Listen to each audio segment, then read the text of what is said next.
Bien, bonjour à tous. Merci d'être présents avec nous ce matin à la suite de ce long week-end pour cette webconférence sur la transmission des entreprises. C'est un sujet très spécifique de la branche car à l'image du tissu économique français, la branche est majoritairement composée, et vous le savez, de TPE. 97% des entreprises de la branche ont moins de 50 salariés. Et notamment pour ces entreprises, la problématique de la transmission se pose tout particulièrement. Donc c'est une problématique qui touche à la fois à plusieurs enjeux, notamment le maintien de l'emploi ou encore la pérennisation de l'expertise des activités. Il y a mon nom, mais il n'y a pas.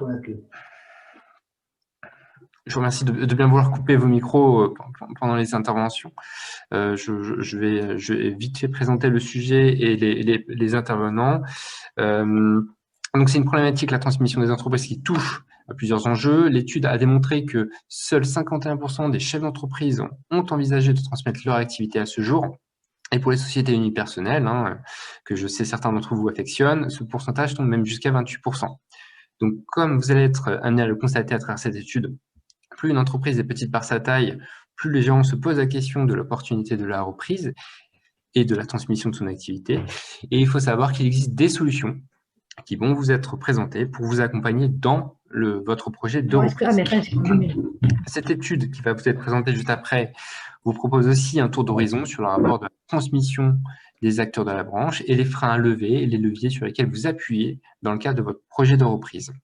Il faut savoir que Sinov a été à l'initiative de cette étude sur la transmission des entreprises et des compétences. Avec les partenaires sociaux, nous avons sélectionné le cabinet The Boson Project pour la mener.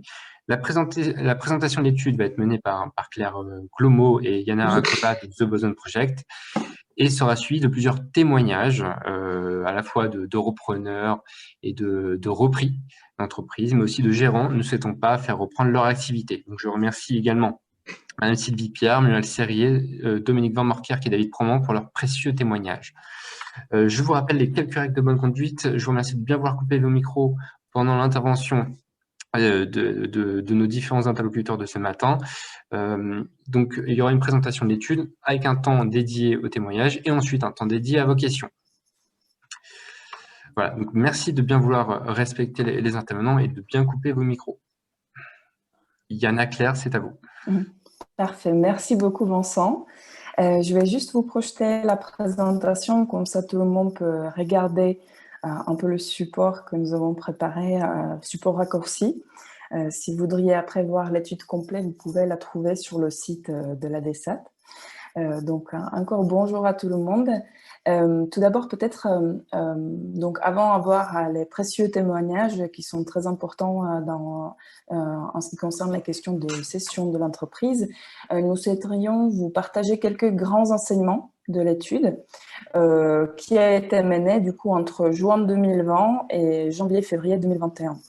Donc les résultats de l'étude et le contenu qui était créé était basé sur les différents niveaux de travail. Première, c'était le travail qualitatif. Donc, nous avons réalisé 31 entretiens avec les différentes typologies d'entreprises, donc dans leur taille, mais aussi sectaire.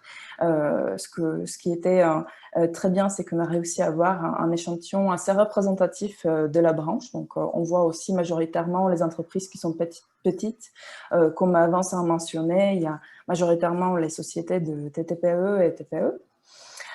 Et ensuite, nous avons réalisé la partie d'études qui était qualitative, donc réalisation d'un questionnaire qui nous a permis d'obtenir les 172 réponses qui ont complété la partie qualitative de notre étude. Et pour terminer la partie juste de méthodologie, nous avons organisé également deux groupes de travail qui nous ont permis de se poser justement les questions sur les possibles solutions qui sont apportées pour faciliter la transmission des compétences et des activités.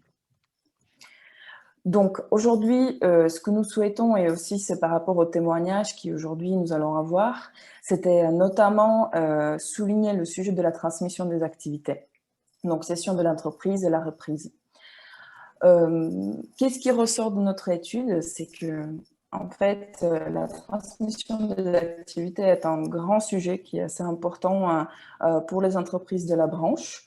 nous avons pu voir qu'en fait, qu'est-ce qui motive aujourd'hui les entreprises à transmettre, que nous avons plusieurs facteurs clés de motivation.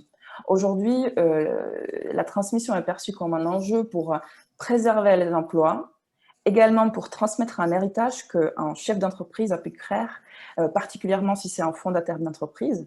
Ça peut être aussi la possibilité comment développer son activité économique, commerciale davantage, éventuellement la diversifier, ou dans certains cas également pour construire le capital pour le départ à la retraite.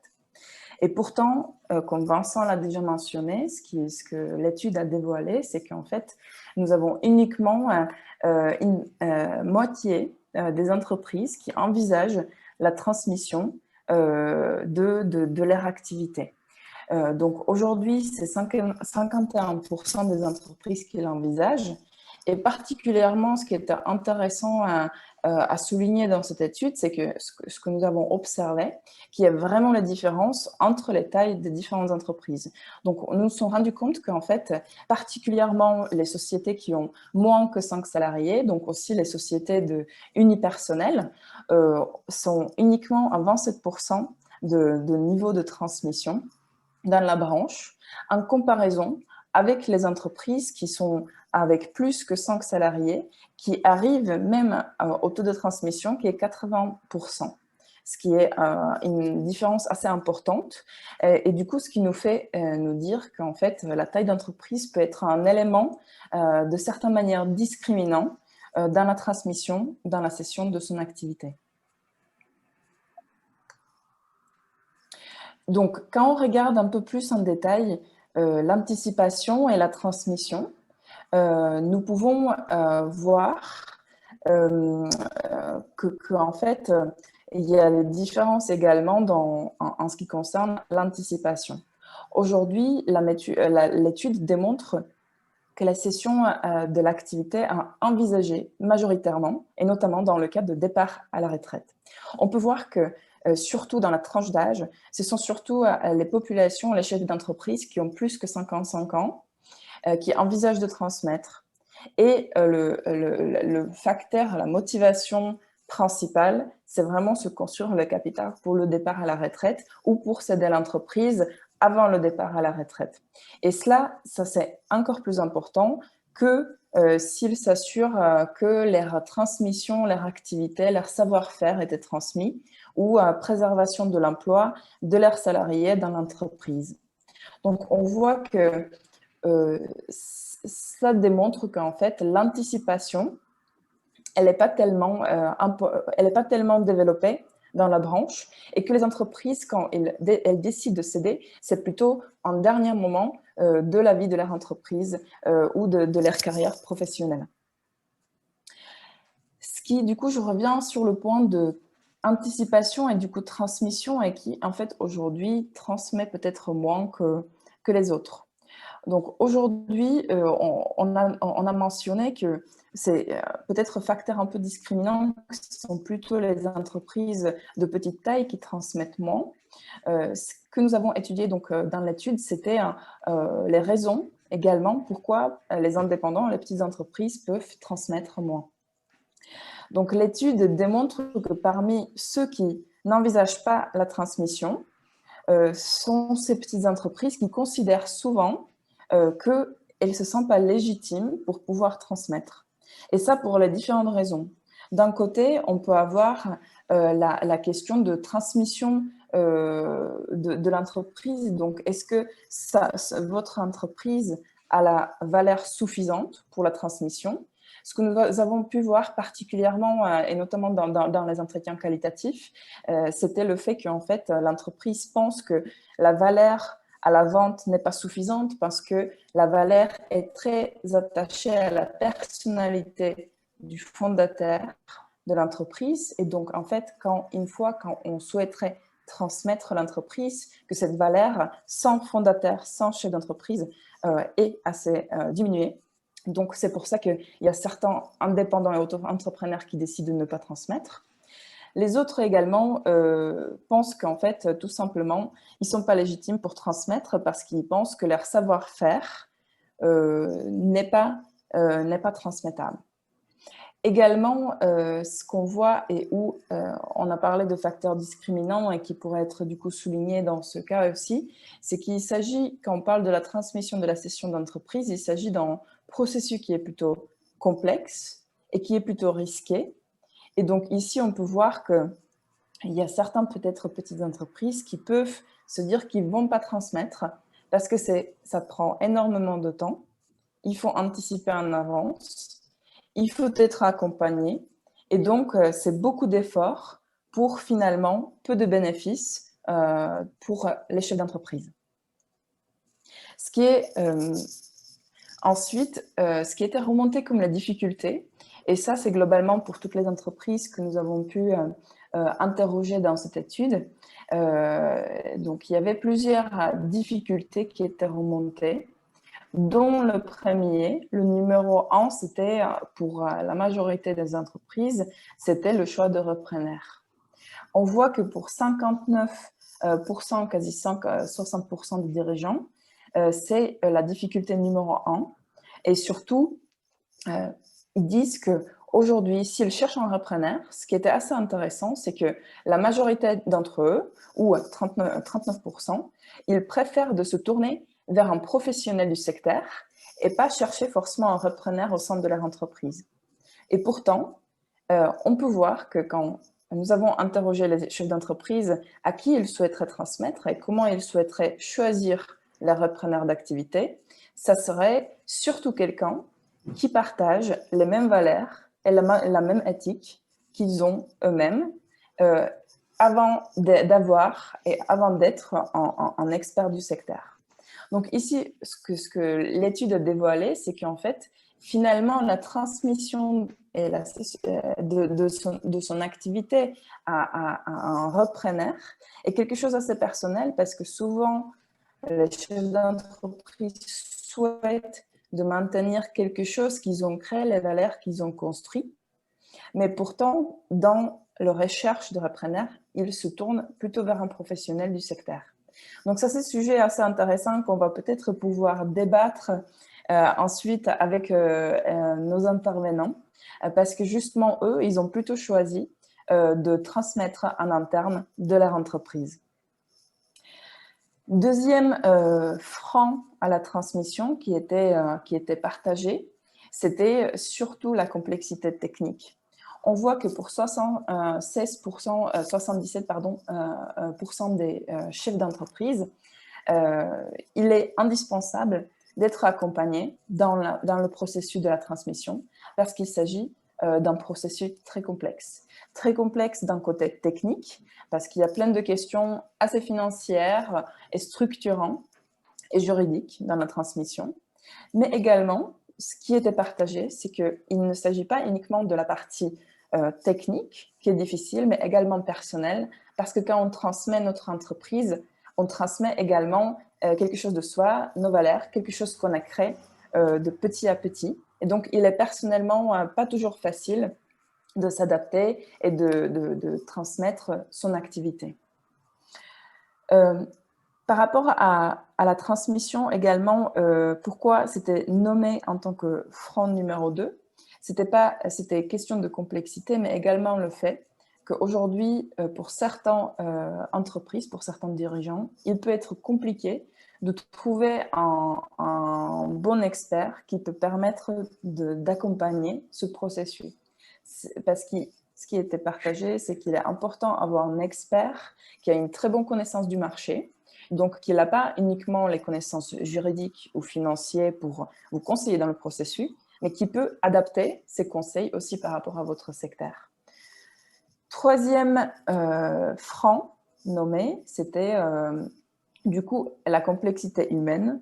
Je l'ai déjà un peu mentionné, et donc c'est 34% des chefs d'entreprise qui même disent qu'ils ne se sentent pas suffisamment matures de traverser le processus de la transmission de l'entreprise, parce que c'est un sujet complexe et parce que c'est aussi leur activité qui est très liée à leur personnalité ou à leur personne, pardon, ou qu'ils ne savent pas comment éventuellement se détacher de leur activité. Et donc, ici, on voit qu'ils nous partagent qu'il est important aussi d'avoir un autre type d'accompagnement, que ça pourrait être utile de savoir qu'on peut éventuellement compléter l'accompagnement technique par l'accompagnement plus personnel, par exemple d'un coach professionnel. Et le dernier sujet qui était mentionné en tant que frein à la transmission ou difficulté à la transmission, c'était le sujet d'anticipation.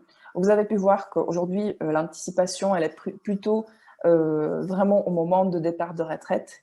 Et donc, on voit que c'est plutôt au dernier moment. Et donc, ce manque d'anticipation est quelque chose qui peut freiner la transmission et dans certains cas, ne pas mener à l'acte de transmettre. Surtout quand on voit que la transmission, le processus en général, nécessite entre 3 et 5 ans pour pouvoir le préparer.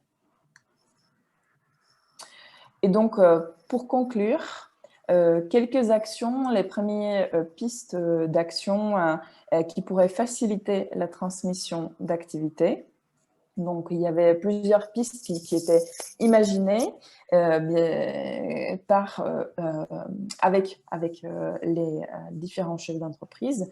Donc, d'un côté, c'était la sensibilisation et information qui peut être partagée à toutes les entreprises. Donc, c'était un sujet qui était très, très important dans le cadre de la transmission parce que, notamment dans les entretiens qualitatifs, ce qui était remonté, c'est que parfois on réalise trop tard qu'on pourrait transmettre notre activité et donc on ne le fait pas. Et c'est un savoir-faire qui peut être perdu à la fin ou éventuellement des emplois. Donc ici, l'idée qui était imaginée, c'était créer des campagnes de sensibilisation dans les branches, dans les fédérations, dans les associations, qui permettraient aux entreprises d'avoir des bonnes informations suffisamment en avance pour que ce ne soit pas uniquement le moment de départ à la retraite où on envisage la transmission et on arrive à anticiper davantage. Donc, ça peut être un événement de type même d'aujourd'hui, de ce webinaire, où nous avons les entreprises qui ont vécu ce processus, qui peuvent partager leurs précieuses expériences et les bonnes pratiques aux autres entreprises. Également, autre piste de sensibilisation sur l'importance de la transmission pourrait être aussi une certaine intégration dans les cursus universitaires qui permettrait déjà aux jeunes étudiants de réfléchir qu'en fait, il y a un certain cycle d'une entreprise et qu'il est important de réfléchir du coup sur la période de vie de l'entreprise et comment elle peut survivre son fondateur et comment elle peut continuer dans la durée. Deuxième idée d'action, c'était plus concernant accompagnement. Donc ici, l'idée, et c'est toujours dans le sens de partage d'informations, permettre aux entreprises et aux chefs d'entreprise de comprendre qu'en fait, pas seulement comprendre que l'accompagnement qui est nécessaire n'est pas seulement technique, mais leur conseiller qu'il est toujours bien aussi parfois avoir un accompagnement personnel. Et bien sûr, dans ce sens, ce qui pourrait être fait par les institutions et la branche, c'est faciliter l'accès à des professionnels qui sont les plus pertinents pour accompagnement de la transmission. Cela pourrait être fait par exemple, un parrainage où en fait, quelqu'un qui a déjà vécu une transmission dans un secteur, dans un métier, pourrait partager à un autre professionnel, à un autre chef d'entreprise qui, dans le même secteur, dans la même activité, souhaite transmettre, son expert qu'il a accompagné et qu'il a une bonne vision du marché et donc va avoir les conseils les plus pertinents. La troisième axe de recommandation était dans la facilitation de rencontres entre repreneurs et cédants, qui était un sujet très important. Et donc ici, l'idée, c'est que parfois on rencontre des repreneurs et cédants qui ne sont pas forcément de même métier et donc la transmission pourrait être plus compliquée. Donc, ce qui nous a été partagé, c'est qu'il est très important de pouvoir rencontrer ou augmenter la probabilité de rencontrer quelqu'un qui comprend le métier ou même le secteur. Donc ici, ce qui pourrait être imaginé, c'est préparer les différents types de rencontres, fournir aussi la liste des entreprises qui éventuellement ont récemment cédé ou proposé des rencontres entre repreneurs récédents. Et ensuite, également, affiner les critères de la sélection d'un repreneur et les partager avec les entreprises. Ici, ça pourrait être la branche ou les institutions qui pourront travailler avec les entreprises davantage sur préparation des bons critères pour que, une fois qu'on décide la transmission d'entreprise, on a un guide assez complet pour nous aider à trouver un repreneur. Et le dernier sujet, dernier axe de travail, c'était faciliter l'accès au financement, parce que ça s'était aussi nommé comme un sujet qui peut être parfois compliqué, surtout pour les repreneurs, de trouver le financement de l'opération. Et comme nous avons mentionné, c'était quand même une opération assez complexe en termes de financement et la question de trouver un bon modèle économique qui convient aux cédères et repreneurs. Donc ici, l'idée, c'est que pour faciliter l'accès à financement, ce qui était imaginé, c'était par exemple faciliter la mise en relation avec le banquier pour le repreneur. Et cela, ça peut être fait par capitaliser sur les relations de confiance de personnes qui cèdent son activité avec sa banque pour faciliter l'accès au capital aux repreneurs. Également, ce qui peut être fait et ce qui était souligné beaucoup, c'est que dans les solutions et ce qui facilite l'accès au financement, c'est avoir un bon business plan qui permette à montrer à la banque ou à l'investisseur une légitimité, une crédibilité du repreneur. Donc ici, parfois, ce qui a été remonté, c'est que les business plans peuvent être parfois sous-estimés.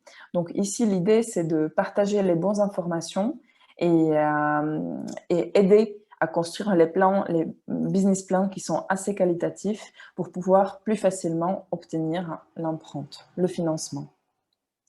Et bien sûr, le dernier point, c'était avoir une base recensant toutes les aides financières qui peuvent être proposées aux différentes entreprises dans la question, dans le moment de cession et de reprise. Donc cela, ça sera tout pour partage des résultats de l'enquête en ce qui concerne la partie de transmission de l'entreprise. Et maintenant, je vais laisser la parole à Claire, qui va, ensemble avec les intervenants, vous partager leur expérience de la transmission. Merci beaucoup Yana, donc ça permettait en effet de plonger dans le sujet avec des chiffres concrets. Donc je me tourne maintenant vers nos intervenants présents ce matin et notamment donc honneur aux femmes. Je vais commencer par Muriel, peut-être pour lui poser la question suivante. Bonjour Muriel, qu'est-ce qui du coup, alors vous avez une expérience particulière puisque vous avez à la fois repris une activité puis décidé, je dévoile un petit peu, de ne pas transmettre l'activité que vous pilotez actuellement. Et donc, je voulais vous poser la question de la motivation notamment. Qu'est-ce qui vous a motivé à sauter le pas finalement, à reprendre une activité puis à la vendre et comment vous avez su que vous étiez prête finalement à sauter ce pas? Alors moi, j'ai repris, effectivement, j'avais créé ma société donc, de conseil en management en 95 et en 2003, j'ai repris, donc ça s'est fait sur 2 années, une activité de bilan de compétences, donc un centre de bilan de compétences, qui à l'époque était une activité, me semblait-il, assez pérenne, qui me permettait d'assurer une certaine stabilité à mon activité qui, elle, est très liée à des financements, à des changements de politique publique. Donc, ça me permettait d'avoir à la fois une activité de conseil en entreprise et une activité individuelle, d'accompagnement individuel. Donc, au niveau qualité et plaisir à travailler, je me suis toujours régalée. Par contre, au niveau financier, ça a toujours été compliqué parce qu'effectivement, c'est très sujet à des changements de politique, de loi toutes les 4 ans. Et quand j'ai repris la société, donc l'activité bilan de compétences, 2 ans après, il y a eu un changement qui a fait que ça s'est pratiquement stoppé. Donc, le temps qu'on informe les DRH et tout le monde qu'il y a un nouveau dispositif, que ça marche comme ça et qu'ils peuvent à nouveau en bénéficier, on met 1 an, 2 ans pour remonter la pente. 1 an où on est à peu près en activité et la 4e année où une nouvelle loi arrive et où ça chamboule tout. Donc, j'ai eu jusqu'à 6 intervenants, 6 salariés qui ont pu travailler à temps partiel avec moi. Mais au fil des années, c'est insuffisamment stable pour pouvoir conserver des salariés sur cette activité. De fait, excusez-moi, aujourd'hui, je compte partir à la retraite et je ne me vois pas du tout transmettre. Parce que c'est très… d'abord, les intervenants que j'ai pu avoir avec moi sont très frileux quand ils sont jeunes à reprendre une activité, qui a un travail qui est dur, plutôt ingrat, qui est peu rémunérateur au regard de l'investissement qui est demandé. Et aujourd'hui, il y a beaucoup plus d'administratif que vraiment de production, puisqu'on est toujours à monter des dossiers, à répondre à des obligations administratives plus qu'à intervenir. Donc, je me vois effectivement pas du tout… c'est pas vrai. Je me vois pas du tout aujourd'hui vendre mon activité, que je vais simplement arrêter tranquillement. Voilà. Merci Muriel. Donc, deux expériences en effet différentes dans votre carrière. Et puis finalement, une question d'opportunité, notamment sur la motivation à reprendre dans la première partie. Je me tourne du coup vers Mathieu pour filer finalement le témoignage de repreneur. Mathieu, donc vous avez repris finalement une entreprise assez jeune, une entreprise dans laquelle vous étiez vous-même salarié. Et donc même question, qu'est-ce qui vous a motivé à reprendre et comment vous avez pu franchir le pas, parce que c'est vrai que passer de salarié à patron vis-à-vis de ses collègues, ça peut en effet être pas très évident comme situation. Oui, alors effectivement, ouais, c'est un sujet. Alors nous, moi j'étais dans une salariée PME où on était 6 salariés, donc c'était plus simple, on se connaissait tous, c'est un peu plus familial. Ce qui m'a motivé à reprendre, c'est que ça faisait 5 ans que j'étais dans la société, je me sentais bien dans mon travail et bien dans la société. On n'avait pas forcément envie, nous en plus, de se faire racheter par quelqu'un qu'on ne connaissait pas. Donc voilà, comme je le sentais à l'aise, je me suis dit pourquoi pas tenter, c'était l'occasion. Sylvie Pierre qui m'a vendu, qui va arriver, elle avait oublié la visio, mais elle va arriver, donc elle est partie pour changer complètement faire une vraie reconversion professionnelle. Donc voilà, c'était l'occasion de m'investir un peu plus. Bon, j'ai repris assez jeune, c'est vrai, j'ai pas d'enfant aussi, donc on va dire que j'avais le temps à passer pour ça, et puis je pense les capacités aussi. Donc après, effectivement, le plus gros sujet, entre guillemets, il y en a eu 2. Hein. C'était donc avec les salariés, savoir comment ça allait se passer, parce qu'effectivement, on passe de collègue à patron. Donc, c'est des échanges qu'il y a entre le moment où Sylvie nous avait annoncé qu'elle allait partir et puis le moment où on a racheté. On s'est vu plusieurs fois, on en a discuté entre nous. Bon, voilà, il y a un salarié qui n'était pas d'accord, il est parti, et voilà. Mais pour tous les autres, voilà, ça s'est fait vraiment dans le dialogue. Et le deuxième sujet, vous en avez parlé un petit peu aussi, c'était pendant la présentation, c'était le financement. Voilà, en étant jeune, j'avais pas énormément de capitaux propres à investir dedans, donc c'est aller chercher un peu à droite à gauche. Voilà, notamment auprès de la CCI, il y a pas mal d'aides qui existent. Et après, c'est aller chercher dans son entourage personnel des personnes ou professionnels d'ailleurs, qui peuvent vous aider. Voilà, moi je sais que j'étais pas mal entouré de comptables et d'experts comptables, donc ils m'ont bien aidé sur le business plan. Voilà, c'est très important, notamment vis-à-vis des banques, de faire ça. Et puis après, voilà, c'est des démarches qui prennent du temps, il faut prendre un avocat aussi. Donc c'est vrai qu'entre le moment où on a commencé à en parler et le moment où vraiment on a signé et ça s'est fait, il y a eu quasiment 1 an et demi, 2 ans qui se sont écoulés. Donc voilà, aujourd'hui je suis en place et bon, pour l'instant tout se passe bien, mais c'est vrai que ce sont des démarches qui sont assez longues et il faut anticiper. Ouais. Un processus 2 ans pour vous, on parle de 3 à 5 ans pour une transmission réussie dans l'étude, donc en effet c'est un processus qui demande de l'anticipation. Dernière question avant de passer la parole à Dominique. Vous n'avez pas eu peur dans le processus? Vous n'avez pas eu un moment des doutes où vous vous êtes dit en fait j'arrête? Des doutes, si, alors, il y en a forcément, surtout dans les PME où on se pose forcément la question de est-ce que la société elle est très rattachée à l'image du gérant ou de ses salariés aussi. Après, bon, j'avais plutôt des bons retours d'expérience avec les clients avec lesquels je travaillais, donc on va dire que c'est des choses qui sont quand même encourageantes. Après, forcément, il y a des moments de doute, on se remet en question quasiment quotidiennement, mais bon, après, voilà, il faut savoir ce qu'on veut. C'est si on doute et qu'on se dit est-ce que j'y vais, est-ce que j'y vais pas, c'est que finalement, je pense qu'on n'est peut-être pas prêt à reprendre la société aussi Tout à fait. aussitôt, quoi. Je me tourne du coup vers Dominique pour aussi, du coup, Dominique, vous avez transmis votre entreprise à une salariée. Comment ça s'est, si vous pouvez nous partager un petit peu comment ça s'est passé pour vous et comment vous avez su que c'était à cette personne-là que vous vouliez transmettre, et est-ce que c'était difficile finalement de confier le bébé à quelqu'un d'autre? Alors moi, c'est une longue histoire en fait, puisque j'ai fait Bon, déjà, je viens d'avoir 71 ans, donc je suis pas un bébé d'hier matin. J'ai fait une grande partie de ma carrière jusqu'à la quarantaine dans un grand groupe international, dont j'ai été licencié en 1990, mais avec un carnet d'adresses et un carnet de chèques assez confortable. Donc, puisqu'à cette époque-là, on payait, quoi. Ça, malheureusement pour vous les jeunes, c'est plus comme ça. Donc, j'ai me suis lancé dans le métier que j'avais toujours rêvé d'exercer, c'est-à-dire le conseil.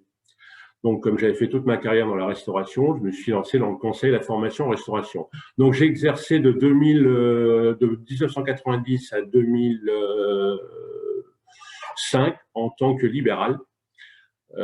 Et j'ai fait des formations, des interventions des entreprises, la restauration collective, etc. Et donc, en 2003, j'ai rencontré une jeune femme dans un stage. Enfin, elle a participé au stage et elle m'a appelé 8 jours après en me disant: est-ce que vous prenez des stagiaires? Je dis: écoutez, non, j'en ai jamais pris jusqu'à présent, mais pourquoi pas, venez me voir. Donc elle est venue me voir et puis j'ai trouvé que cette jeune femme je lui ai dit: vous êtes futée déjà. Je vous êtes futée, vous avez trouvé quelque chose. Et je dis: écoutez, on va commencer. Donc, elle a commencé avec moi comme stagiaire. En 2003, elle est rentrée. Donc, vous voyez, c'est un long chemin. En 2003.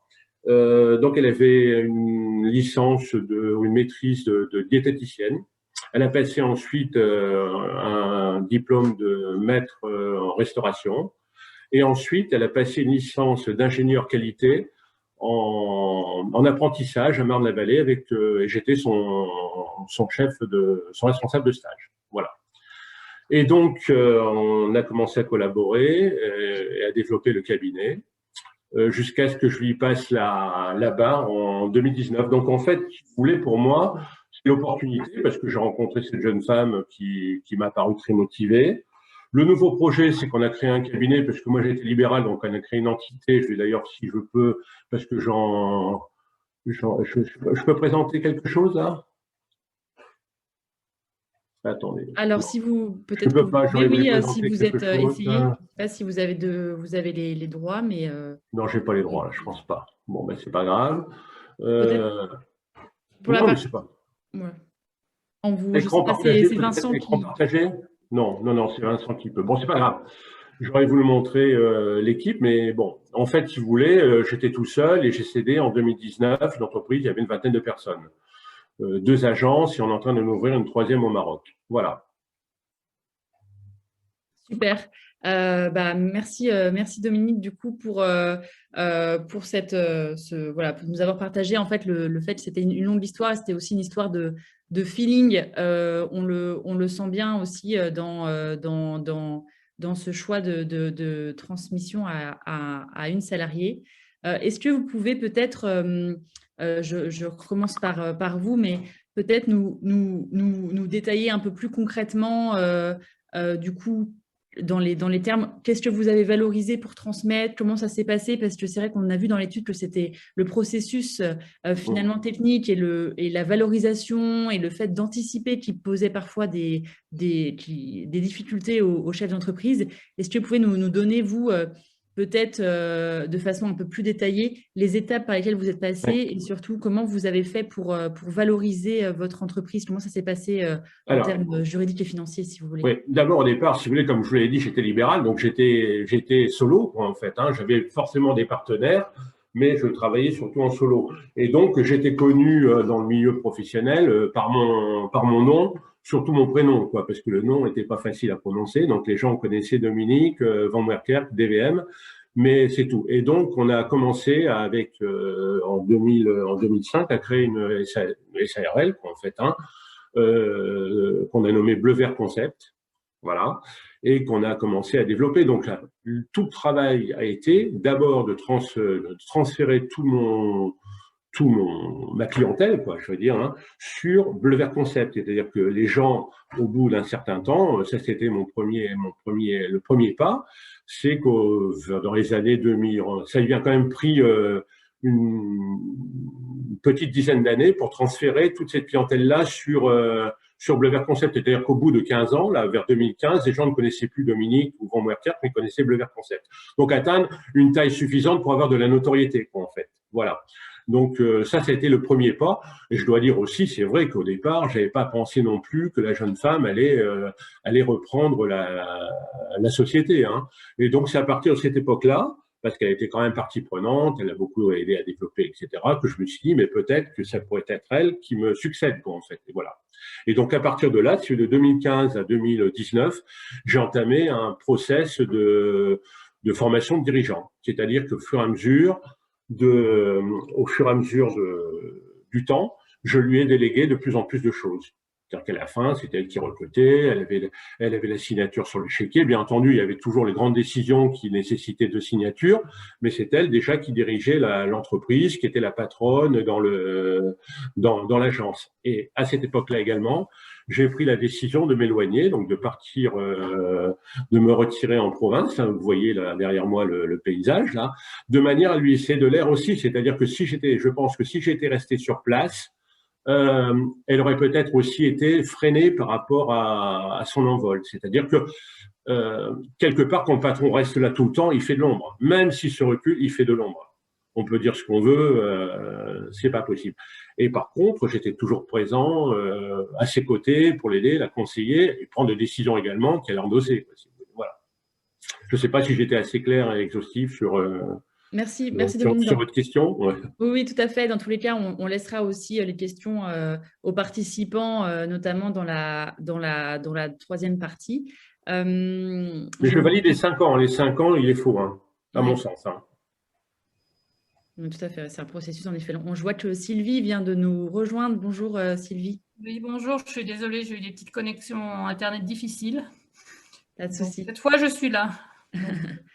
Écoutez, vous tombez à pic puisque j'allais redonner justement la parole à Mathieu, mais on le fera en duo du coup pour répondre à cette question. Je voulais revenir sur vous, les étapes qui ont constitué votre passation, transmission. Est-ce que comme Dominique, vous avez dû déménager, quitter pour laisser un peu de place à Mathieu pour qu'il prenne ses rênes? Est-ce que vous avez suivi une formation? Enfin, comment ça s'est passé pour faire en sorte que ce processus de transmission soit le plus fluide et le plus efficace pour vous? Alors, je vais rappeler en 2 mots, je pense que les présentations ont été faites, mais donc moi j'ai à la fois fait une reprise de société en 2007 de mon ancien employeur et à la fois je viens de transmettre au mois de décembre à Mathieu ma société. Dans les 2 cas, les transmissions sont faites à un salarié de l'entreprise et sans période à proprement dit d'accompagnement au-delà de la vente. C'est-à-dire qu'à partir du moment où il y a eu une décision de vente au salarié, que ce soit dans mon cas ou dans le cas de Mathieu qui a repris, sur les quelques derniers mois, on va dire qu'il y a eu une passation sur les points administratifs et de gestion pure de société qui ont été faites. Mais il a fallu, je pense, effectivement que le 11 décembre, je laisse ma place, mon bureau physiquement à Mathieu pour que les autres personnes de l'entreprise euh, prennent en compte le fait que c'était Mathieu qui dirigeait la société aujourd'hui. Donc, effectivement, il a fallu que je quitte, je pense, les locaux. Mathieu confirmera ou pas, mais pour que ça soit clair dans la tête des autres salariés de qui dirigeait la société. Donc, tant que j'étais là, pour eux, c'est moi qui dirigeais. Donc, voilà, même si on a fait du travail en binôme sur tout ce qui était entretien annuel, pour qu'il y ait vraiment une passation au niveau RH de la gestion des salariés, mais par contre, on y reste. Enfin, voilà, il y a eu une transition entre guillemets relativement nette le jour de la vente par rapport à ça. Et je confirme le changement de bureau, entre guillemets, c'est important parce que c'est vrai que pendant la période de transition entre les entretiens individuels et le moment où on arrachait, les salariés ils savaient pas trop vers qui se tourner.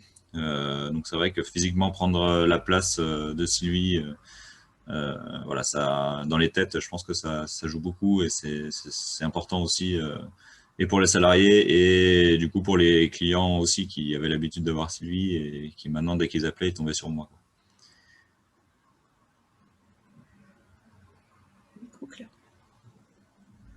Claire, ton micro est coupé. Votre micro. Pardon, je disais juste une passation symbolique qui compte aussi dans la période de transmission. Je vois que Muriel a levé la main. Moi, je voulais intervenir quand j'ai repris le centre de bilan de compétences. En fait, en 2003, j'ai commencé à travailler avec Christiane Gilbert qui m'a vendu. Et en fait, on a fait un stop and go, c'est-à-dire qu'elle m'a formée déjà à faire des bilans de compétences selon leur façon de faire. Et puis, à chaque fois, on avançait en disant, bah oui, voilà, ça plaît pas. On a commencé à discuter finances et montant de la reprise. En 2004, officiellement, j'ai repris les rênes du cabinet. Donc, on a associé le nom de Chapoutier, qui était le nom du cabinet, à Promexel, qui est le nom de mon cabinet. Et du coup, ils sont restés avec moi encore pendant un an. Donc, en termes d'accompagnement, il y a eu à la fois la transmission de l'entreprise, mais aussi des compétences. Ils sont restés pendant un an aussi pour m'accompagner, pour que ça aille. Et on a finalisé la vente qui s'est faite sur 2 années, en fait, en 2 temps. Quand, à la fin de la première année, donc en 2004, j'ai conservé tous les agréments, puisque c'est des agréments de centre du bilan de compétences qu'on doit avoir une fois que la vente a été faite et qu'on a complètement finalisé. Donc, ça s'est fait sur 2 ans, voire 3 ans pour compléter. Plusieurs étapes qui vous ont permis, du coup, financièrement, de pouvoir aussi peut-être que ce soit plus facile pour vous. Non, parce que la banque, elle m'a vraiment suivi tout de suite en me prêtant l'intégralité du montant de la reprise sans difficulté. J'étais même étonnée parce que voilà, je m'attendais à ce que ce soit plus compliqué. Mais bon, j'avais déjà une structure depuis 10 ans qui tournait, quoi. D'accord. Donc, vous avez contracté le prêt auprès de votre banque qui vous connaissait déjà, avec qui vous aviez tissé des liens de confiance. C'est intéressant. Si tu remontes aussi les entretiens et notamment l'étude et les groupes de travaux, c'était qu'ils conseillaient de faire appel à la banque, notamment potentiellement du transmetteur, pour faciliter l'octroi du prêt qui connaît bien en effet l'entreprise et qui permet d'accélérer, peut-être parfois de lever certains freins à la transmission et auprès, je ne sais pas si auprès de Mathieu ça a été le cas. Est-ce que vous avez contracté le prêt auprès de la banque de l'entreprise ou est-ce que c'était une autre banque qui vous a suivi? Alors non, je n'ai pas renouvelé parce que ça ne s'est pas très bien passé avec la conseillère qu'on avait dans l'ancienne banque. J'ai rencontré, on a fait plusieurs rendez-vous, mais bon, j'étais pas très satisfait des échanges qu'on a pu avoir. C'était très long pour eux de leur côté pour lancer la démarche. Donc j'ai été voir plusieurs banques et j'ai pris celle qui m'a le plus satisfait dans les échanges, voilà, dans la réactivité, dans les conseils. Mais c'était quand même important je pense, d'aller voir la banque qui connaît la société et voilà, qui peut quand même donner des conseils sur le passé. Et puis ça donne quand même des informations sur le montant qu'on peut emprunter, le fonds de roulement. Enfin voilà, il y a pas mal de choses qu'on peut quand même avoir avec l'ancienne banque. Mais bon, après, je pense que c'est vraiment un choix personnel et un ressenti avec la personne qui vous accompagne sur le dossier. Je pose les pieds dans le plat, mais est-ce que vous avez ressenti de la discrimination ou des barrières plus importantes parce que vous étiez un jeune repreneur? Alors, je pense qu'ils étaient sûrement peut-être un peu plus frileux que pour Muriel, pour le coup, parce que j'avais pas de société depuis 10 ans. Mais j'ai fait un prêt d'honneur, prêt d'initiative Savoie, qui est rattaché à la Chambre de commerce. Et donc, c'est sous forme, en gros, de conseils, où il y a plusieurs personnes, des avocats, des banquiers, des chefs d'entreprise, qui valident ou pas votre projet. Et à partir du moment où j'ai eu cette validation-là, la banque, elle m'a tout de suite suivi. Donc ça a été, de ce point de vue-là, une aide pour moi. Après, c'est vrai que c'était quand même assez frileux au début, mais bon, c'est ce qui peut se comprendre quand on est jeune. C'est quand même beaucoup d'argent. Oui, tout à fait. Je me retourne à nouveau vers Muriel. Vous avez commencé à en parler. Vous décidez aujourd'hui de ne pas transmettre l'activité que vous avez rachetée.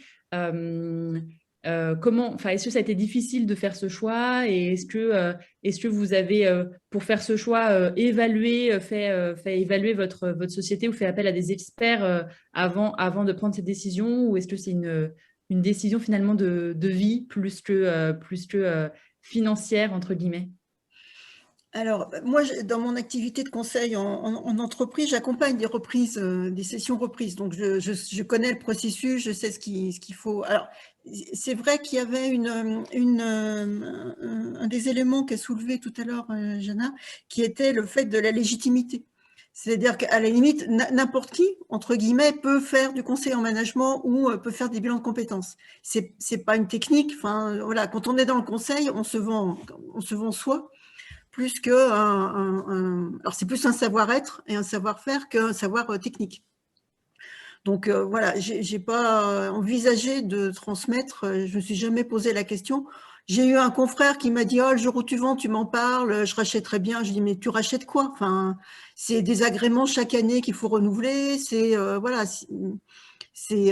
on n'a pas une clientèle en fait fixe, puisque c'est du one shot, hein, comme on dirait. Alors j'en ai certains qui ont refait des bilans 10 ans après, qui sont revenus me voir. Donc il y a une vraie satisfaction des clients.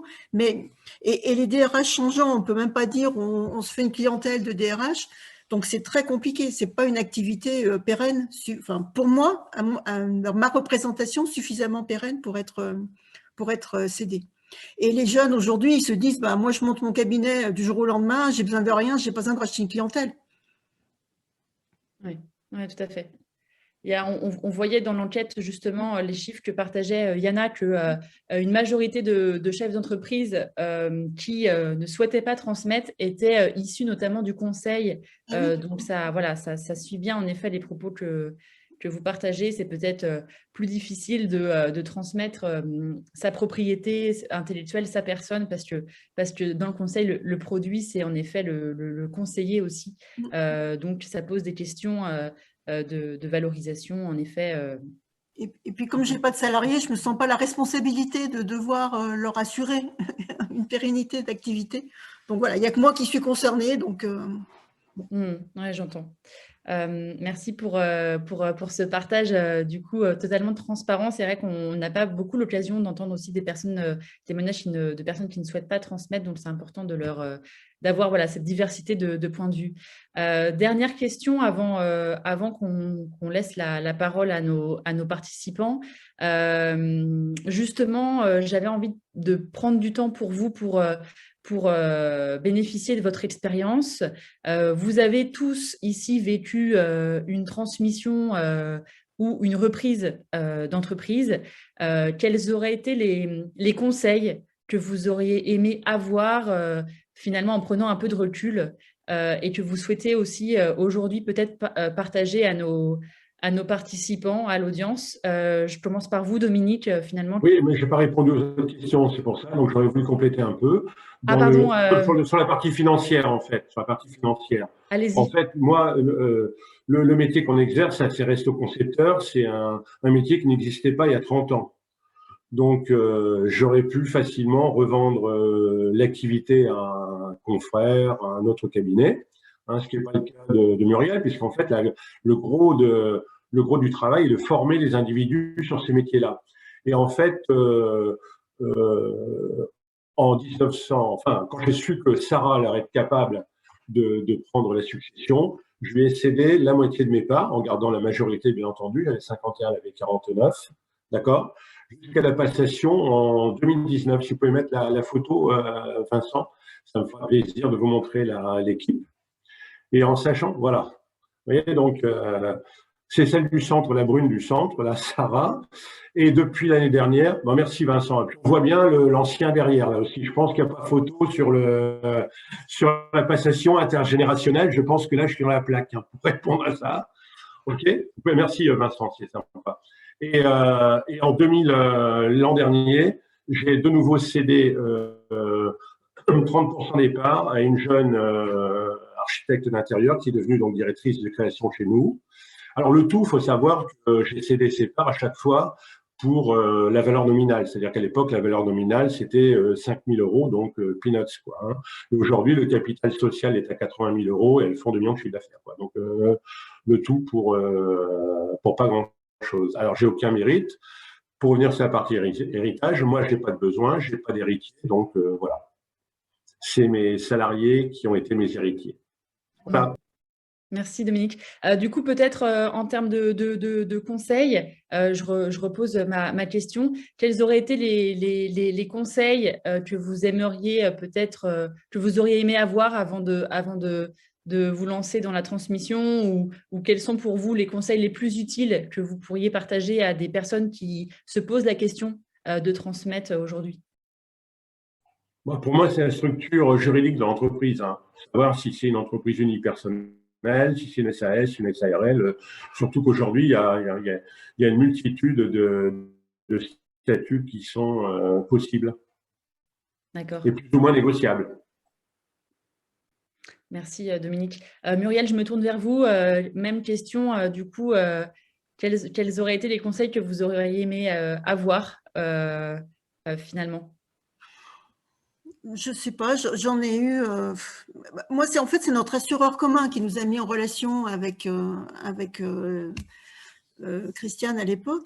Ce que je sais de l'accompagnement que j'ai de structures notamment artisanales, la difficulté pour un cédant, c'est de dire qu'il va céder, parce que ça fait peur aux clients, ça fait peur aux salariés, donc ça met une certaine tension dans l'entreprise. Donc, il y a beaucoup de confidentialité autour de la cession, et en même temps, il faut faire savoir qu'on veut céder. Moi j'ai eu le cas d'un cédant qui en fait c'était suite à sa maladie, il devait forcément céder rapidement. Donc on avait essayé en interne de trouver parmi les salariés ou même ses enfants. Bon, ça n'a pas marché. Du coup, il y a une partie des salariés parce qu'il y avait quand même 14 salariés hein, dans l'entreprise en question, qui ont du coup sont partis et ont créé leur propre structure. Et finalement, c'est la solution la plus mauvaise qu'il a choisie, c'est-à-dire qu'il a cédé à quelqu'un qui n'était pas du tout du métier, qui n'était pas artisan, qui était un comptable, qui avait été licencié de sa société et qui, du coup, avait à investir et s'est mis dans la tête de racheter cette entreprise. Donc, je sais que derrière, ça a été très, très compliqué parce qu'il s'est fait, bon, bah, forcément, il ne connaissait pas le métier, donc ça a été compliqué. Voilà, donc après, des conseils... je ne sais pas, il y en a, enfin voilà, les CCI, il y a déjà des organismes qui accompagnent hein, les entreprises, les cédants. Pour cette personne-là qui en fait était en difficulté de santé, c'était aussi de lâcher son bébé. Donc, il y a eu l'accompagnement, comme tout à l'heure vous disiez aussi, en termes de coaching sur qu'est-ce qu'il allait faire après, comment il allait rebondir. Sa femme, évidemment, travaillait dans la société, donc il fallait aussi, est-ce qu'elle allait y rester, est-ce qu'elle devait trouver un autre emploi. Enfin, voilà, il y a toutes ces questions hein, qu'on s'est posées pendant tout l'accompagnement. Je crois que ça fait partie de l'anticipation. C'est voilà, qui on est, qu'est-ce qu'on veut faire après, est-ce que c'est la retraite, est-ce que c'est une vente financière et qu'il faut valoriser, est-ce que c'est juste de dire on maintient l'emploi des salariés, donc voilà, on cède comme fait Dominique, c'est simplement les parts, voilà, on transmet les parts, mais il n'y a pas une vraie valorisation de l'entreprise. Moi, je sais quand j'ai repris la société à Christiane, elle, c'était parce qu'elle avait un projet immobilier et je lui ai racheté la valeur de l'entreprise qu'on a estimée sur les 2-3 ans. Enfin, voilà, c'était pas, elle était en profession libérale, donc il n'y avait aucune part à racheter. Donc, il y a vraiment cette anticipation-là et bien prendre conscience que ce qu'on vend, c'est aussi la valeur humaine, c'est les salariés. Quelqu'un qui rachète, si tous les salariés s'en vont le jour où ils rachètent, ce que disait Mathieu aussi, ceux qui veulent partir, il faut qu'ils partent assez rapidement et qu'on sache qui va rester, parce que c'est eux qui vont tenir la structure et faire en sorte que les clients aussi… Oui, tout à fait. Et Muriel a raison, il y a un sujet de légitimité qui est très important. C'est-à-dire que celui qui reprend derrière doit avoir une forte légitimité, surtout quand il y a des salariés, bien entendu, mais même par rapport aux clients. Oui, tout à fait. Donc, j'entends derrière l'enjeu de la communication, savoir communiquer au bon moment, trouver le juste équilibre entre la transparence et le savoir, le faire savoir qu'il y a une envie, un processus de transmission en cours. L'enjeu aussi de se préparer personnellement à se projeter dans un après, notamment quand on vend pour une autre aventure. Et puis, l'enjeu de se faire accompagner, que ce soit à titre personnel ou alors bénéficier des conseils de la CCI. Je me tourne à nouveau vers du coup Mathieu et Sylvie pour aussi bénéficier, vous, de votre prise de recul. Alors, elle est assez fraîche parce que ça date d'une passation de décembre, mais Mathieu nous partageait que c'était un processus assez long puisque ça faisait pratiquement 1 an que vous étiez en discussion sur ce sujet-là. Pareil, avec un peu de recul, qu'est-ce que vous auriez fait différemment peut-être ou qu'est-ce que vous auriez peut-être comme conseil à partager ou auraient aimé avoir, ou les conseils qui vous ont le plus marqué dans votre accompagnement, notamment avec la CCI qui vous a suivi? Alors, je vais commencer pour rebondir sur 2 choses par rapport à ce qu'a dit Muriel. La première, c'est que c'est vrai qu'il y a une période qui est pas simple. À partir du moment où on a décidé de transmettre, qu'on a le projet, qu'on discute dans ce cas-là avec Mathieu, etc., et qu'on a des relations avec les clients qu'il faut maintenir, qu'il faut leur dire non, je suis toujours là, je suis encore là, pour l'instant c'est moi, et il n'y a pas de flou, il n'y a pas de doute. C'est vrai que c'est des secrets de polichinelle dans un milieu professionnel quand quelqu'un sait qu'on a un projet de départ, forcément le bruit court très vite. Par contre, vis-à-vis des salariés, on a quand même une obligation légale de les informer qu'il y a un projet de vente avec des courriers où ils ont 2 mois ou 1 mois pour se prononcer. Donc là-dessus, il y a forcément de la transparence vis-à-vis des salariés parce qu'on est censé leur dire qu'on veut vendre nos parts et que s'ils sont intéressés, ils doivent se positionner. Donc ça, c'est vrai que ça met très tôt la situation vis-à-vis des salariés. Ça a mis une certaine tension, inquiétude, je ne sais pas, mais effectivement, nous, c'était en octobre 2019 que j'ai fait ce premier courrier et on a signé en décembre 2020. Donc, il y a eu quand même 14 mois ou on va dire 1 an jusqu'à la signature du protocole de vente où c'était vrai qu'effectivement, il y avait un doute des salariés de qui allait reprendre, un extérieur, est-ce que c'était le projet de Mathieu qui allait arriver au bout. Donc, c'est vrai que c'est une période un petit peu difficile pour tenir des gens motivés, qu'ils considèrent, non, pour l'instant, moi, je leur disais, c'est moi qui reste à la tête, il n'y a pas de questions à se poser, on avance dans ce sens-là. Et c'est vrai que c'était une période un petit peu délicate là-dessus et qu'il ne fallait pas qu'elle perdure vraiment des mois et des mois où il y a un moment donné, il faut que ça soit clair et c'était, c'est pour ça, d'où cette passation. À un moment donné, c'était Mathieu et là, on a pu le dire officiellement vis-à-vis des clientèles, des partenaires, etc. Deuxième point, par rapport à être prêt sur la suite. Alors, moi, un petit peu comme la personne qui a vendu sa société à Muriel, en tout cas, son carnet client, moi, j'ai un autre projet professionnel aujourd'hui, donc je savais pourquoi je partais et pour construire autre chose, donc il n'y avait pas de souci là-dessus. Mais quand j'ai vécu la reprise, moi, de la société, c'était autre chose. C'était le vendeur qui n'était pas forcément prêt dans sa tête. Il avait créé sa boîte, il l'avait gérée pendant 25 ans. Et du jour au lendemain, il n'y avait plus rien. En fait, il partait à la retraite pour le coup, mais sa vie, c'était plus rien, quoi. Avant, sa vie était le boulot, promène, etc. Et du jour au lendemain, il n'avait rien. Une semaine après, il est venu me proposer de racheter les parts pour montrer que ça a été long. Je pense qu'il lui a fallu bien 2 ans et demi pour digérer la chose. C'était le premier qui regardait le bilan de Proman qui était publié. C'était Donc, je pense qu'effectivement, il faut que les personnes qui transmettent soient prêtes à transmettre pour que la personne derrière puisse voler de ses propres ailes. Et là, pour ça, c'est important d'avoir la bonne personne qui reprend la société pour défendre des valeurs, pour défendre… moi, c'était la meilleure solution, je pense, pour notre société, que ça soit Mathieu qui reprenne derrière parce qu'il avait les valeurs de la société aujourd'hui en tête. Je te laisse, Mathieu. Ouais, je vais compléter moi alors en conseil. J'en ai pas énormément d'autres, à part pour ceux qui doivent reprendre, bien se tourner auprès des organismes tels que la CCI ou des choses comme ça qui font des formations exprès sur la création, la reprise d'entreprise. Voilà, ça nous donne des interlocuteurs qui suivent notre projet, qui nous donnent des conseils justement sur comment racheter, qui étudient les documents de la société pour voilà, des conseils. Et sans ça, je pense que ça aurait été plus compliqué pour moi de racheter si j'avais pas été formé par la CCI, si on n'avait pas suivi auprès d'initiatives, si j'avais pas rencontré toutes ces personnes-là, ça aurait été compliqué, je pense. Enfin, mon projet aurait été en tout cas moins bien ficelé. Et pour le coup, on parlait financement tout à l'heure, du point de vue des banques, je pense que ça aurait été plus compliqué de motiver mon projet. Donc voilà, si j'ai un conseil à donner, c'est vraiment celui-là. Et voilà, parce que je pense qu'on ne le sait pas assez et il n'y a pas beaucoup de communication là-dessus en tout cas. Merci beaucoup. Je ne sais pas si vous avez un dernier mot à ajouter, sinon je vous propose d'ouvrir le temps des questions à nos participants.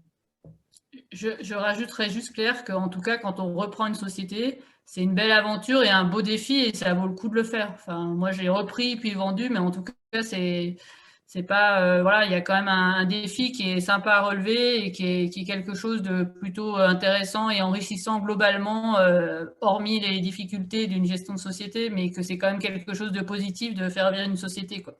Ouais, ça reste une aventure assez extraordinaire. Merci beaucoup pour vos témoignages. Je vois que Vincent, je te laisse la main pour le temps des questions. Merci Claire. Merci effectivement pour vos précieux témoignages. On a une première question de Madame Lerognon qui rebondit sur un témoignage de Muriel. Et peut-être que vous allez pouvoir en parler tous ensemble. C'est comment motiver les jeunes à reprendre les petites entreprises sans leur faire aujourd'hui peur et bien entendu, comment les accompagner? Alors, je ne sais pas qui veut prendre la question. Muriel. Moi, je peux répondre sur le point de vue juridique. Hein. En fait, il y a toujours un risque d'échec, hein, forcément, donc il faut anticiper dès le départ. C'est qu'aujourd'hui, moi, à l'époque, j'étais en SARL, donc j'étais gérant, même limité à mes parts. Mais quand j'ai transmis à Sarah, on a passé la société en SAS, qui a un statut beaucoup plus protecteur pour le dirigeant. C'est-à-dire qu'elle a le statut de salarié, et donc a droit à tout, et on a contracté une assistance chômage pour qu'elle ait exactement le même statut de salarié.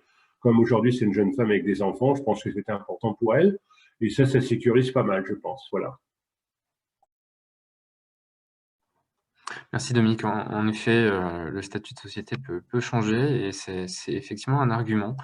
Est-ce que l'un d'entre vous souhaite compléter la réponse de Dominique? Et bonjour Jean-Philippe. Personnellement, j'ai eu une expérience récente. J'ai rencontré, via une publication sur LinkedIn, pour être précis, une jeune fille ingénieure qui avait des valeurs et visiblement un projet, une ambition qui était un très bon profil pour reprendre mon activité. Sachant que je suis en prestation intellectuelle en société, alors j'ai un statut de SASU, mais je suis indépendant. Donc la valeur de l'entreprise, c'est Bibi. Et j'ai commencé à échanger avec elle pour étudier éventuellement qu'elle reprenne mon activité. Alors le but, c'est pas tant que je gagne de l'argent, hein, c'est pas mon objectif premier. Mon objectif premier, c'est de faire que mon activité puisse être reprise, qu'elle facilite le démarrage d'une personne qui voudrait créer son activité dans un domaine comme le mien. Et puis en échangeant, elle a confirmé son intérêt, mais elle a été confrontée à deux problèmes en fait. Le premier, c'est qu'elle avait le souhait de créer son identité, sa marque, et reprendre une entreprise existante. Elle n'avait pas l'impression que ça lui appartenait, que c'était en propre à elle. Ça, c'était la première question. Et la deuxième, c'est qu'en discutant, on a eu plusieurs réunions à ce sujet, et en fait, il s'avère qu'elle n'appréhendait pas la difficulté qu'il y a à créer une entreprise ou à animer une entreprise, sur le fait que, vous le savez tous comme moi, hein, on est aux 35 heures de sommeil par semaine, et puis on est multitâche, c'est-à-dire qu'il faut être à la fois le producteur de ses services, le commercial, le gestionnaire, l'administrateur, Madame Pipi, et ainsi de suite. Donc, je lui ai mis carte sur table, hein, je lui ai vraiment donné la liste de tout ce des bénéfices et des contraintes avec lesquelles il fallait vivre. Et cette jeune fille, finalement, elle a fini par dire, bon, je crois que je vais commencer par me faire quelques années d'expérience en tant que salarié avant de me mettre à mon compte. J'ai été carte sur table avec elle parce que je voulais pas non plus la mettre dans une situation casse-gueule, tout simplement. Merci Jean-Philippe pour ce témoignage. C'est en effet ça correspond tout à fait à tout ce qui a été dit. On a une question de Monsieur Perotto. Jacques, je vous laisse intervenir. Je mets le son et je mets la vidéo. Bonjour à tous. Oui, la question se posait sur l'ensemble des dispositifs et des effets de levier qui ont été exposés. Il y a une dimension qui n'a pas été évoquée. Donc, c'était l'objet de ma question. C'était la reprise de l'entreprise par les salariés, mais sous forme coopérative. Donc, qui est un modèle économique particulier qui renvoie à un autre esprit qui accompagne la reprise. Et cette reprise par les salariés sous forme coopérative avait fait l'objet, il y a 1 an ou 2, d'un projet collaboratif avec l'Union régionale des SCOP de Rhône-Alpes. Donc, je voulais savoir si si l'oubli était un oubli volontaire, si c'est un oubli parce que la forme coopérative n'est pas forcément une forme qui est classique, et puis savoir après si la fédération envisageait de donner suite à ce projet qui était un projet à la fois d'information, de formation et d'accompagnement des ressortissants de la branche en contexte de reprise et de transmission. Je vais laisser Yana et Claire compléter ma réponse, mais sur les formes de reprise, et notamment via les scopes, c'est pas effectivement quelque chose qui est ressorti de l'enquête. Là, l'enquête, de manière reculée, essayer d'identifier tous les freins et les leviers d'action pour les reprises et l'accompagnement nécessaire pour les gérants. Le scope, c'est quelque chose de très spécifique. Dominique évoquait tout à l'heure déjà les statuts de société qui est un premier frein levé dans le cadre d'une reprise. Voilà. Après, l'action derrière de Sinov sur ce genre de projet, il ne tient qu'à nous d'en tirer les enseignements de cette étude et de faire les actions derrière qui peuvent permettre demain de construire ce type de projet. Je vois que Muriel a levé la main, je vais essayer également de compléter. Oui, c'est un type de société que moi, je sais que je promeus dans les entreprises. Simplement, ça nécessite que tous les salariés aient envie de s'associer. Et très souvent, c'est là où on se rend compte que ça en fait partir certains parce qu'ils disent non, moi je reprends pas avec les autres, je veux pas travailler avec un tel. Tant qu'on est collaborateur, tant qu'on est collègue, ça va. Alors là, s'associer avec quand on est 14 par exemple, c'est compliqué. Donc il y a eu plusieurs fois où ça a été réfléchi dans la session, dans la transmission, et où finalement ça n'a pas abouti parce qu'on a préféré soit vendre à un salarié, soit à quelqu'un d'extérieur. Mais voilà, ça n'a pas pu être abouti, ça n'a pas pu aller au... C'est un état d'esprit particulier, ça nécessite que tous les salariés aient envie de continuer à travailler ensemble. Alors, autant quand c'est des salariés qui... Enfin, quand c'est une structure qui existait et qui disent, bon, on se met ensemble, ou qui créent ensemble une scope. Je sais pas, Jacques, tu connais bien le système. Donc, je réagis à chaud. Oui. C'est vrai que c'est un contexte particulier, c'est un esprit particulier. En revanche, j'insiste beaucoup, le groupe repreneur n'est pas forcément la totalité des salariés et c'est pas exclusif. En fait, comme dans un contexte de reprise, c'est-à-dire qu'il y a des gens qui vont être volontaires, qui vont porter le projet, qui ont envie, puis d'autres qui n'auront pas envie. Donc, ça veut dire que au sein des salariés présents dans l'entreprise, eh bien, il va y avoir une hiérarchie entre des gens qui veulent rester salariés et d'autres qui sont prêts à devenir salariés coopérateurs, donc et repreneurs. Est-ce que les banques suivent ce type de... Alors l'intérêt, c'est qu'en fait, quand tu te montes en entreprise coopérative, d'une part, tu rentres dans une communauté coopérative, ça veut dire que tu as un mouvement coopératif qui accompagne. Donc, l'accompagnement se fait au niveau de toute l'information sociale, fiscale, patrimoniale. Et l'accompagnement se fait aussi par un accompagnement financier, puisque le mouvement coopératif est adossé à des groupes financiers, et donc qui sont des groupes qui appartiennent à l'économie sociale. Donc, c'est par exemple les caisses d'épargne, les réseaux des crédits mutuels, c'est la BFC, le crédit coopératif. Donc, il y a tout un aéropage de banques qui accompagnent, et ensuite il y a des financements spécifiques qui sont en fait portés par le mouvement coopératif et qui sont issus des cotisations qui sont versées par chaque entreprise au mouvement, et le mouvement les redonne en termes de création ou de reprise d'entreprise sous forme de prêt. Donc en fait, l'accompagnement il se fait naturellement parce que on appartient à un mouvement. Donc ça veut dire qu'il y a on n'a pas besoin d'aller dans une CCI, on n'a pas besoin d'aller voir un avocat. Le mouvement est organisé. Sylvie, enfin Dominique, je vois que tu veux intervenir, mais Sylvie, vous y avez pensé, vous, ou pas du tout? Si, c'est un montage qui a été évoqué. Alors peut-être que nous, on était 6, donc 5 salariés, dont certains qui étaient juste arrivés ou qui arrivaient dans la société, enfin qui avaient 1 an ou pas 1 an d'ancienneté. Il n'y a pas eu de... Voilà, il y avait des volontés différentes. Il y a des jeunes mères de famille qui en aucun cas voulaient aujourd'hui dire je m'investis de manière différente ou plus dans la société. Donc une association éventuelle a été entre plusieurs salariés, mais pas jusqu'à la SCOP. Enfin, il y en a certains où c'était clair qu'ils ne voulaient pas s'associer entre eux pour effectivement passer ce stade de co-gérer entre salariés. Il y en a un qui a même quitté la société quand j'ai annoncé que je vendais la société. Ça a provoqué son départ parce qu'à un moment donné, de ne pas vouloir être ni associé ni géré par d'autres salariés de la société, quoi. Donc, oui. Je pense peut-être qu'il faut une certaine taille de société pour que dedans, il y ait un noyau dur qui veuille faire grandir ça. Peut-être que sur des sociétés d'une vingtaine de personnes, on trouve une dizaine ou autre chose qui sort du lot et qui arrive.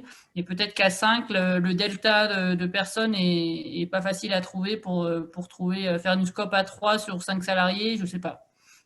Peut-être, je peux lever la main. Oui, Dominique. Oui, je vais répondre à tout le monde. En fait, moi aussi, au départ, d'un point de vue philosophique, je m'orientais vers la création d'une scope.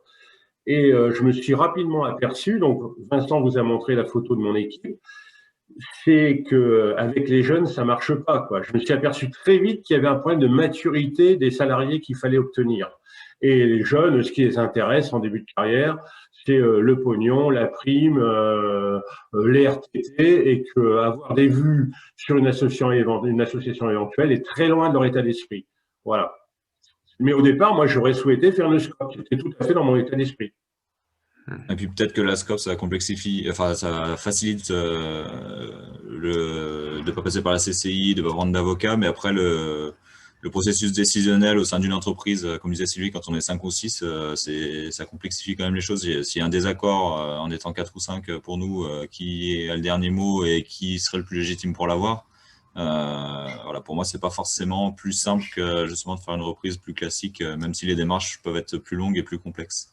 Moi, j'en connais beaucoup qui ont marché, mais dans les sociétés d'artisanat, par exemple, avec des artisans, des ébénistes, des trucs comme ça, des agenceurs, dont les patrons ont déposé le bilan et qui ont repris en scope. Là, ça marche très bien. Je connais un scope dans le numérique, une scope dans le numérique. Donc, ça existe aussi dans d'autres branches. Bon, il y a un vrai savoir-faire, peut-être. Non, pas vraiment, non.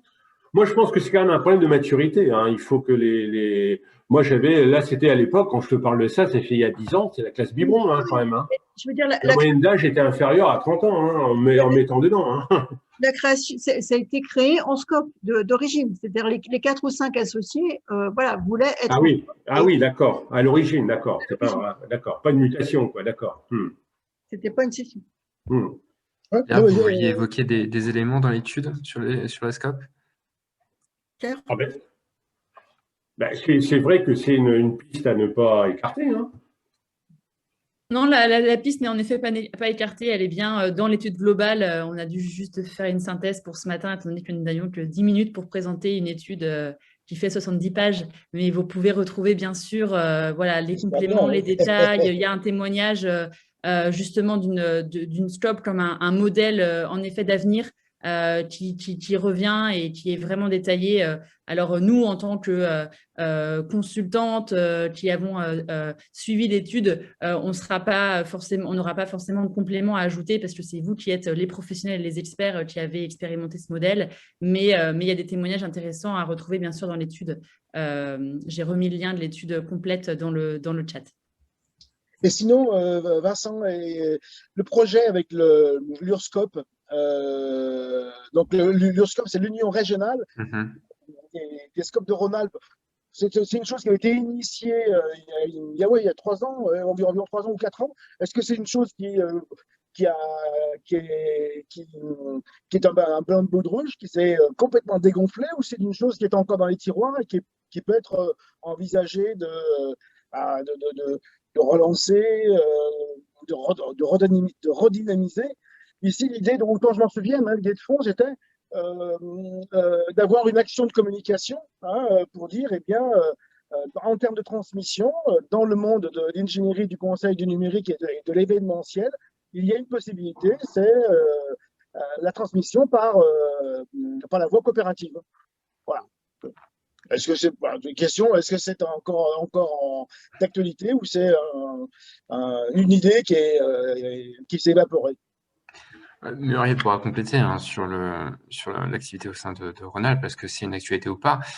Au sein de la fédération, en tout cas, à ce jour, ça n'a pas été évoqué, mais il ne tient qu'à vous, en fait, de faire avancer ce genre de projet pour que tout le monde, tous les syndicats de la fédération puissent avancer également sur ce genre de projet. Muriel, tu souhaites compléter la partie? Il n'y a rien de particulier en Rhône-Alpes, non. J'ai pas eu connaissance, tu dis, depuis 2 ans, de quelconque relation avec l'URSCOP. C'était la fédération qui avait lancé ça. Bah, je ne sais pas à quel titre. Je vous dis ça parce que je fais partie du comité d'engagement financier de la région Rhône-Alpes, du mouvement coopératif. Donc, c'est l'instance qui attribue les financements qui sont demandés en termes de reprise et de transmission. Et donc, à chaque fois, il me sollicite. Et alors, où est-ce que vous en êtes, Sinov, Ça doit dater de plus de 2 ans, Jacques. Parce qu'en tout cas, 3 ans ou 4 ans, je ne sais plus. Oui, parce que depuis que je suis à la CSF, je n'en ai jamais entendu parler. Ouais. Je me renseigne, Jacques, et je reviens vers vous à ce sujet. D'accord. Y a-t-il d'autres interventions, d'autres questions? Ou d'autres partages d'expérience ou Oui, on a eu le précieux partage de Jean-Philippe. Est-ce qu'il y en a de même? Est-ce que vous êtes prêt à céder et que vous posez des questions? Est-ce que... Je pense que les repreneurs sont plus des gens ayant une certaine expérience qui, arrivés à la quarantaine, ont des velléités de vouloir se mettre à leur compte. Et ils ont l'avantage d'avoir l'expérience. Ils ont l'inconvénient peut-être de pas toujours comprendre qu'ils sont dans une machine où ils sont un des maillons, et quand ils vont se mettre à leur compte, ils vont être la chaîne, en fait, c'est-à-dire l'ensemble des maillons. Et il y en a beaucoup qui sont surpris et qui s'y cassent les dents. Mais je pense que les opportunités pour les reprises d'entreprise sont plus du côté des gens de 40 ans que des jeunes qui sortent tout frais, sortis de l'école. Dans les entreprises que j'avais accompagnées, il y en a que j'avais accompagnées dans le cadre de la mise en place de la RTT, donc de salariés qui sont passés à 35 heures. Et quand on a réfléchi à la reprise de l'entreprise, et je disais, est-ce que vous êtes prêts à faire le double, voire le triple par semaine, quoi? Parce que là, c'est fini les RTT. Une fois que vous êtes patron, voilà, c'est effectivement, il faut être au four, au moulin et à la vente de la baguette. Et plusieurs ont préféré effectivement avoir de la tranquillité, entre guillemets, d'être salarié et pas avoir le souci d'avoir une entreprise à gérer. C'est un pas à franchir qui est quand même important, quoi. Il y a une clé, enfin, le point commun de ceux qui reprennent et qui réussissent, dans tout type d'entreprise d'ailleurs, pas seulement les métiers de l'ingénierie ou des prestations intellectuelles, notamment les métiers manuels, c'est la passion pour le métier qu'ils veulent faire. Mais ils ont préféré partir et créer leur boîte à la limite et s'installer en tant que, là c'est une menuiserie en l'occurrence, en tant que menuisier, plutôt que de reprendre une entreprise avec 14 salariés. C'est pas la même chose, hein. Reprendre une entreprise avec 14 salariés et une employée unipersonnelle, ça n'a rien à voir. Hein. Ah non. Ça n'a rien à voir. Moi, chère Sarah, elle n'est pas dans la production, quoi. Elle dirige, elle est dirigeante, quoi. Ouais. Elle n'est pas à la table à dessin, elle n'est pas chez le client, si, pour en prospecter, mais elle n'est pas chez le client pour le suivi de dossier, rien. Elle y est juste pour aller à la fin, pour aller cirer la louche au client et prendre le chèque, quoi, et dire vous êtes content, monsieur ou madame, voilà. Donc, c'est pas du tout le même métier, quoi, en fait. Et c'est pas du tout le même, c'est pas les mêmes qualités qu'on demande, quoi. Alors nous, dans mon cas, moi qui ai repris, mais à l'époque on était 3, donc j'avais 2 salariés au début de la reprise. J'étais aussi, alors pas sur la table à dessin, mais on va dire sur le chantier devant l'ordi et aussi à gérer la société. Il y avait vraiment ces 2 aspects parce qu'aujourd'hui je produisais autant que mes salariés, voire autant.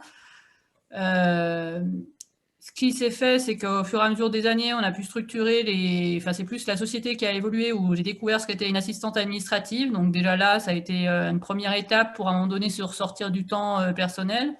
Et puis, j'ai envie de dire, une fois qu'on a passé les 7 ans du prêt, on a un peu de pression financière, on est un peu là-dessus. C'est vrai qu'on arrive à s'organiser, à prendre un salarié de plus. C'était notamment avec Muriel, on avait fait des bilans via Sinov, enfin non, c'était pas Sinov, mais on avait droit à des heures de RH là-dessus.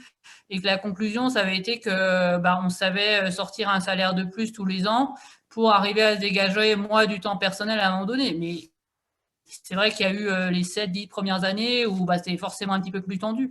Mais à partir du moment où on répond, on sait ce qu'est un client, on répond à sa demande, on sait mettre une limite, mais en même temps, quand un client il demande quelque chose, on sait que chez nous, c'est un client qui peut être récurrent. Voilà, on a quand même une notion de partenaire, de clients qui reviennent régulièrement et qu'il faut à un moment donné mettre en confiance là-dessus. Une fois qu'on a repris, vous voyez, on a la même qualité de travail, on fait peut-être des fois un petit peu différent, ça évolue forcément parce qu'il y a une notion de personnalité. Mais dans le temps, après, quand la relation de confiance, elle y est, elle reste. On parlait aussi tout à l'heure avec Muriel de dire qu'elle elle transmettait pas sa société. Mais nous, par exemple, en suivi de chantier, on a une notion que le jour où je me suis arrêtée, j'ai des chantiers qui ont continué. Enfin, je ne pouvais pas dire que j'arrête ma société. J'avais l'impression que je mettais des clients dans une situation difficile en leur enlevant une mission du jour au lendemain. Il n'y avait plus de coordinateur de chantier, il n'y avait plus de maître d'œuvre. Et ce n'était pas le but. Donc, la transmission en interne, elle a le gros avantage à un moment donné de dire il y a une continuité vis-à-vis de la clientèle, donc eux, ça les sécurise. Ils ont l'impression qu'on a quelque chose qui est dans la continuité, ils ont toujours la même personne, toujours le même interlocuteur de chantier, que ça soit Mathieu qui envoie la facture chaque mois ou que ça c'était moi, ils ont les mêmes interlocuteurs tous les jours sur le chantier pour ce qui est du courant en tout cas. Donc je pense que c'est une certaine sécurité pour tout le monde. Oui, mais alors, je prends la parole à chaud. Moi, je trouve dans l'exemple de Muriel un élément qui est quand même assez constitutif de nos métiers. C'est le fait qu'à un moment ou un autre, notre fonds de commerce, il est immatériel et il est pas constitué de contrats qui sont forcément des contrats sur le long terme. Muriel l'évoquait. Il y a des dispositifs qui changent. Dans le monde du conseil de l'ingénierie, on est sur un mode de la consultance. Ça veut dire qu'en fait, on est à chaque fois remis en cause à travers une offre de service.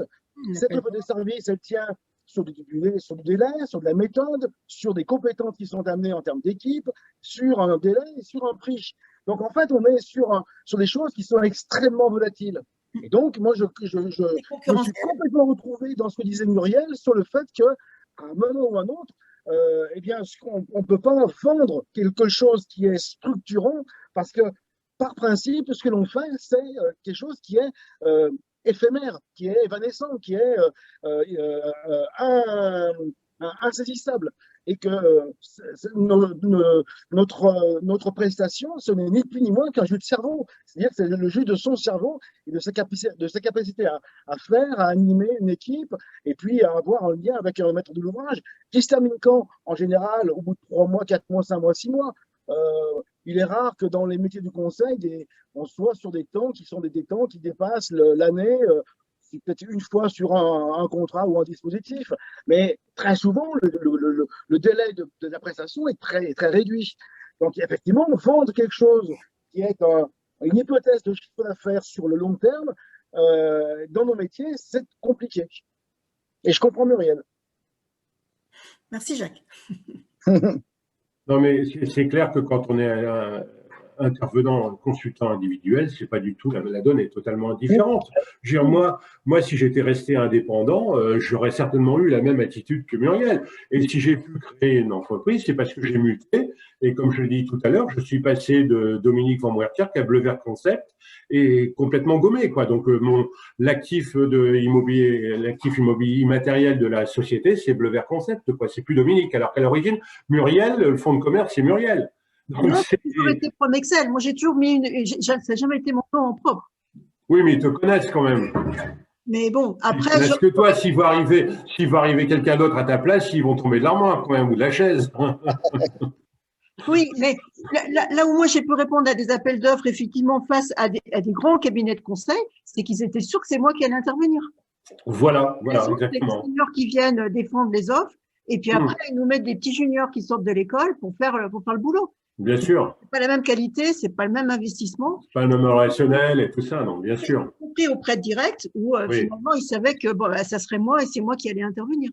Ouais, tout à fait, Donc, bien sûr. Oui, mais à chaque fois, c'est remis en cause les appels d'offres. Hein, c'est pérenne dans notre activité, en tout cas dans la mienne, de conseil. Oui, en fait, la problématique se pose pour chaque activité, quoi, en fait.